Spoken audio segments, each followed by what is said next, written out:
Please rise for the reading of the gospel.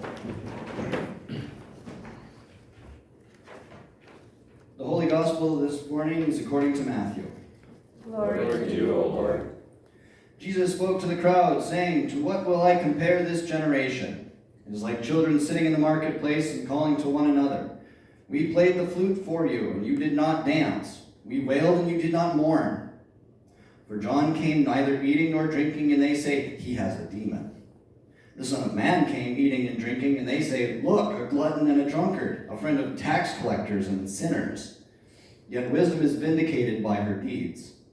At that time Jesus said, "I thank you, Father, Lord of heaven and earth, because you have hidden these things from the wise and the intelligent, and have revealed them to infants.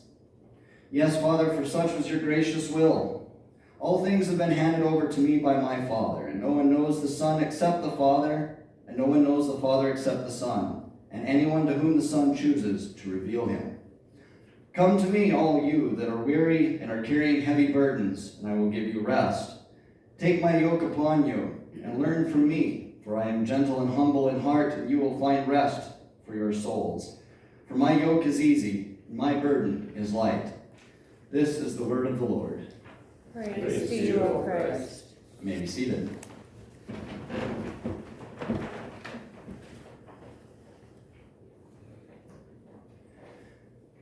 So Jesus spoke to the people, more or less giving us the old adage that we have heard often enough in our lives, or maybe not for a while, but the idea that you can't please everyone. They wouldn't like it. You can never please all people at the same time. As he pointed out, between himself and his cousin John came, consuming nothing, browsing, not engaging in any of the partying, celebrating any of it. He ate very simple food. He ate very coarse, simple clothes. He lived in the wilderness, not bothering anyone. And they said, there's something wrong with him. So Jesus came as the Son of Man, just as pure in heart, even more powerful in spirit. And he came and he celebrated with the people. He spent time with them and celebrated with them, whatever might have been going on, weddings and things like that, of that nature, whatever. And he would go and he would have drink with the people, and he would eat with them. But again, now a different faction of people are saying, well, look at him. Here he's drinking and eating, and gosh, he's just partying, and what's holy about that? He's a carouser. He's no better than any of the rest of us, indulging in the sins. It's an amazing thing, the human mind, the human perspective. We're all granted our own perspectives. We all have our own opinions and our own outlooks on life, and it's all shaped by how we're raised. I know people who are on the entire spectrum for where it comes to their attitude towards alcohol. I've got friends that still figure out how to finish off 1 or 3 cases of beer tonight. And I've got the friends who have never touched it because they've watched it destroy people's lives. Now, as with most things in life, again, we're told often through our lives that everything in moderation, which is where I sit, which is about the middle. Feel free to enjoy a drink or 2 or 3, but behave yourself. Don't get too far. Drunkenness is not something to be desired. But to have a few drinks and enjoy them, there's no problem with that. Just don't let it rule your life. As with most things in life, things don't tend to become a sin until they start affecting you and those around you. To have a drink or 2, even if it's each day, isn't that big a deal. You look at different cultures around the world, people in Europe actually will have a drink, have an alcoholic drink with each meal because, well, their water quality there is so awful that you gotta kind of filter it and purify it, or, kill what might be living in it. Alcohol does a pretty good job of that.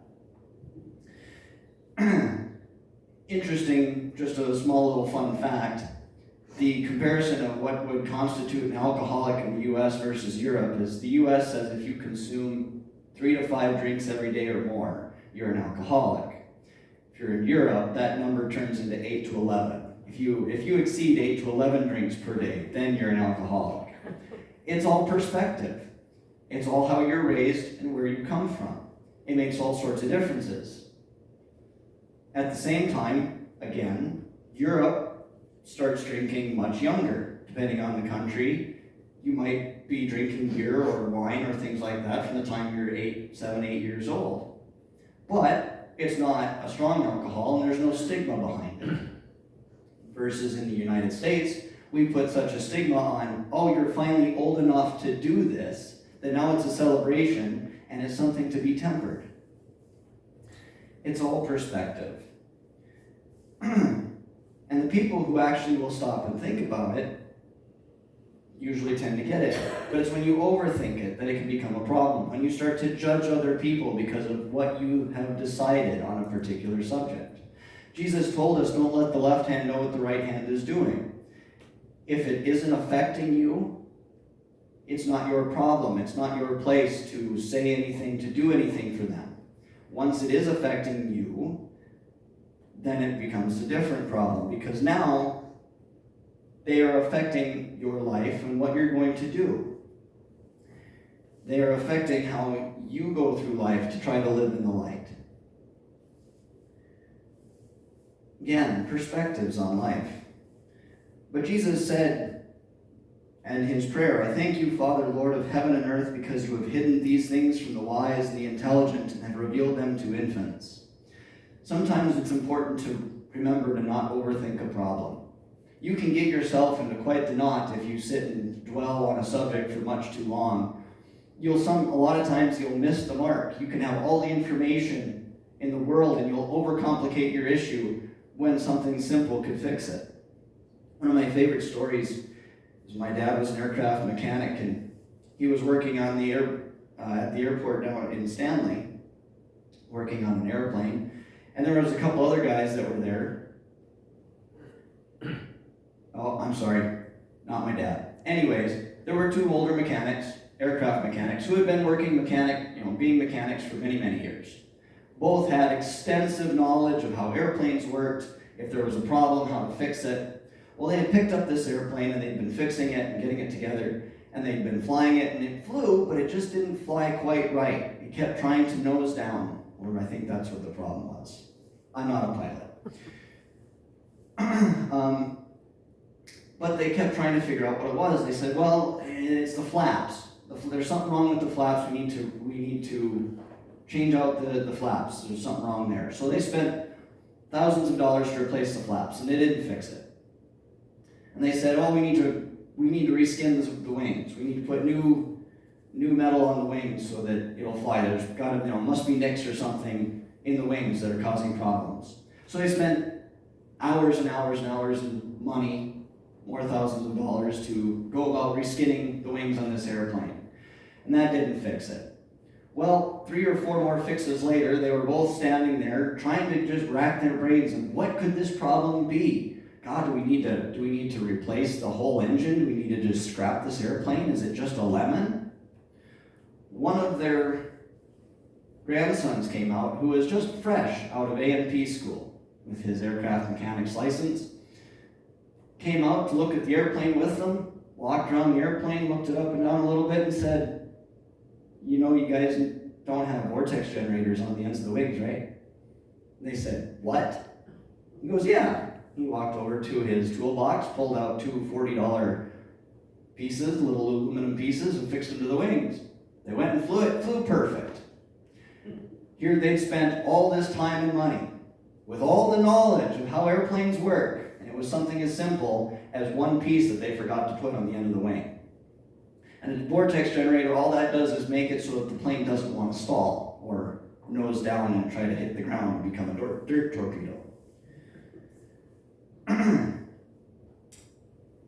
One of my favorite stories, actually, in regards to that, intelligence and paying attention and things like that, is a story of an airplane up in the sky flying along. It was a smaller airplane, but it was filled with a number of important people. It had one of the richest people, one of the richest men in the world, had one of the smartest men in the world, had one of the prettiest women in the world, and for whatever reason, they just happened to be coming along. But there was also a Boy Scout, and there was a pastor who were along on the ride.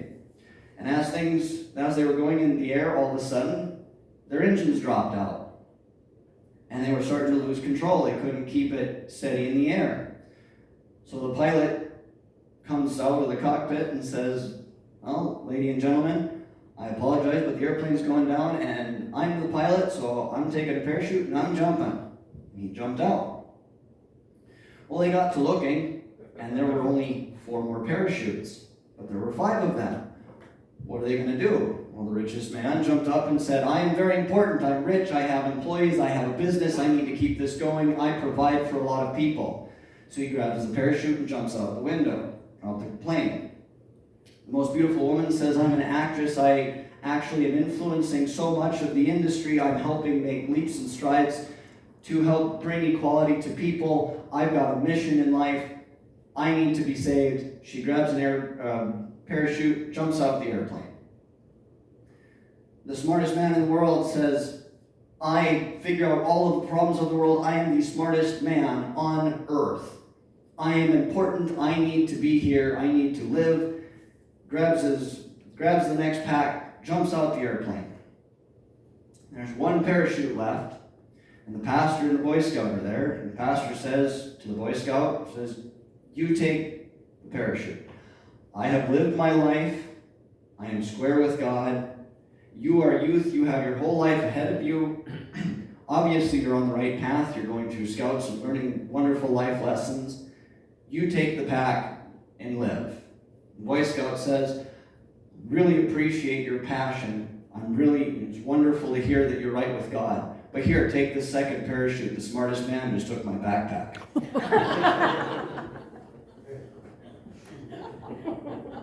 All the smarts in the world don't account for paying attention. It's also something I've been told all my life, because from the time I was very little, I wasn't very good at that. My mind was somewhere else while I was doing what I was doing. And even today, I have to remind myself, because I'll get busy thinking about something while I'm doing something, and all of a sudden what I'm doing wasn't quite what it was supposed to be while I was thinking on something 300 miles away. Whether it's I'm supposed to be cutting the hay, and all of a sudden I'm skipping because I'm thinking about next Sunday's church service, or there's a cool movie coming out, and I wonder who's going to be in it, and my brain gets on that, and all of a sudden I'm not accomplishing my task to the best of my ability. So we need to pay attention. And Jesus said to us also to that end that this is given to infants. Well, amazingly, infants see a lot of things that we don't even notice. They'll see the bug walking across the top of the chair. They'll see when an airplane is flying by, or the train is going down the tracks. They'll notice that this flower is open and beautiful while those are still waiting to bud and bloom. To have that ability to quiet our minds, that we don't have so many things to think about, that we can actually pay attention to these simpler things, is something that we need to remember in our lives also. To remember those small things. Yes, we have bills to pay, there's work to be done, but to remember all of the small parts, all of the small pieces that make the difference, that accomplish our goals. The small details like, oh, maybe I shouldn't have that one more drink. Oh, you know what? Before I leave the house, I should make sure that I turn the stove off. Things to put your mind at ease besides. Because we were sent, Jesus, as our messenger to this world, to have peace. That all of the nations could be at peace. That we're no longer beholden to sin of what we do. Consciously thinking about what we're doing wrong. That we can accomplish having peace in this world.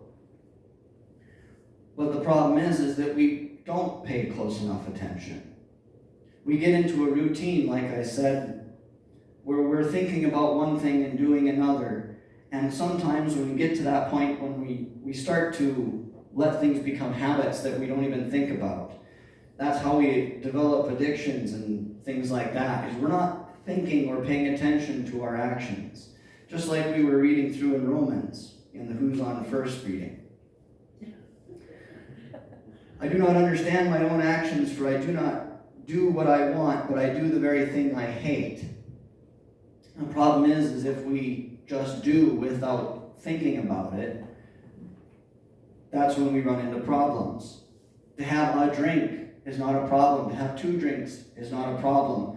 But to all of a sudden sit down and you were watching a show or a game of whatever's type, or hanging out with friends and you weren't paying attention, and now all of a sudden you had 8. Now you're inebriated. And you still know that you need to get home because you still have to get to work in the morning. And that's when we start making mistakes, even bigger mistakes, because now we're affected by the drink. Now we're not thinking straight because we didn't plan ahead. We didn't pay attention to begin with. Now we take the chance of whether are we going to try to drive home and not get in trouble. We don't think we'll have an accident, but we don't know. We need to pay attention to our bodies, make sure our mind and our bodies are in sync. To pay attention to those little things of, oh, my hand's feeding myself, maybe I should make it stop. Oh, I've already had 3 beers. That's probably enough. Maybe I should have some water. Oh, I'm starting an argument because I'm too stuck on my own perspective to be able to see yours. And now I'm hurting your feelings because I'm stepping on your opinions or your experiences in life. These different things. So we need to remember to have the perspective of children in our lives sometimes, as we are all children of God. We are all His children, not one of us has obtained the intelligence, the knowledge, the wisdom that God has. But if we can strive for that wisdom, that intelligence, that knowledge, we can actually know that Jesus was sent as peace to us, to help us remember to pay attention in our lives, to take care of each other and ourselves. That if we watch what we're doing, we can find the simple solution to our problems. Whether it's as simple as, I can stop tripping over this rock if I pick up and move it. Or something as great as, my airplane won't crash if I remember to put all the right pieces on it. That with all of that, we are brought peace from attention, from the perspective of children. Because if we can all remember to forgive each other, as children often do playing on the playground, bumps and scrapes, that we can forgive each other of the same kinds of transgressions, because if we're honest, bumps and scrapes are the same thing, whether it's on the playground or out in the field or at the bar or in the parking lot. Should we remember these things to pay attention, we can keep ourselves from sin, or at the very least, we can pick up the pieces and live and be better for it moving forward in our lives. And we can help others to recognize it in our lives. We were all given Jesus with His forgiveness and His promise of peace. If we remember that peace and we remember to share it with all people, we can all rejoice that the world is good, that people are good, that we all live in the light, and we can all be forgiven and granted second life when we enter the kingdom of heaven. Amen.